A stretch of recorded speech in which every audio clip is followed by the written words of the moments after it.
अस्सलामुअलैकुम, आप देख रहे हैं के न्यूज HD। मैं हूं हारिस अली शाह गिलानी। चलते हैं आज की अहम खबरों की। ताज़ा तरीन खबरों से बाखबर रहने के लिए हमारा चैनल सब्सक्राइब कीजिए। रुक करेंगे लाहौर का, जहां से रिपोर्ट कर रहे हैं हमारे नुमाइंदे इरफान खान। रेनाला खुर्द का रिहायशी शहर बच्चों को अगवा करके गुर्दे निकालने वाले गिरोह का कारकुन निकला। हंजरावाल के इलाके में बच्ची को अगवा करके ले जाने वाला अगवाकार शहरियों के हत्थे चढ़ गया। हंजरावाल के इलाके शादेवाला में ढोल बजाने वाला एक बच्ची को रेल लेकर देने के बहाने अगवा करके ले जाने लगा। बच्ची को अगवा करके शेराकोट गुर्दे निकालने के लिए लेकर जाना था। 5,000 रुपए में बच्चों को फरोख्त करते गुर्दे निकालने के लिए मुलजिम का बयान।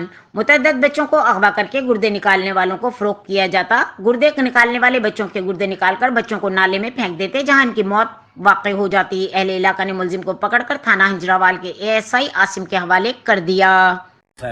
कदों का काम करन दे झूठ नहीं बोलना, मैं 60 दिन ਜਿਹੜੇ ਝੂਠ ਬੋਲਿਆ ਨਹੀਂ ਸਰ।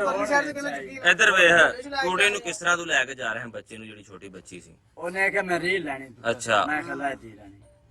ਅੱਛਾ ਫਿਰ ਤੂੰ ਉਹਨੂੰ ਰੀਲ ਲੈ ਕੇ ਪਾਰ ਲੈਣ ਜਾ ਰਿਹਾ ਹੈ, ਫਿਰ ਤੂੰ ਗੱਡੀ ਵਿੱਚ ਬਾ ਰਿਹਾ ਹੈ। ਹਾਂ ਉਹ ਗੱਡੀ ਬਾਊਗਾ ਤੇ ਉਹਨੂੰ ਕੀ ਕਰਨਾ ਹੈ, ਕਿੱਥੇ ਜਾਣਾ, ਕਿੱਥੇ ਉਹ ਵੇਚਦੇ ਵਾਲੇ ਹੋ? ਗੁਰਦੇ ਗੱਡੀ ਹੈ।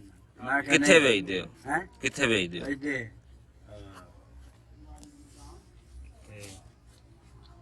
ਸਹੀ ਗੱਲ ਕਰ, ਮੈਂ ਵੀ ਫਿਰ ਇੱਕ ਟੰਬ ਵੀ ਖੜਾ ਹੋ ਸ਼ੇਰੇਕੋਟ ਵੇਚਦੇ ਹੋ। ਕਿੰਨੇ ਪੈਸੇ ਮਿਲਦੇ ਨੇ? ਕਿੰਨੇ ਪੈਸੇ ਮਿਲਦੇ?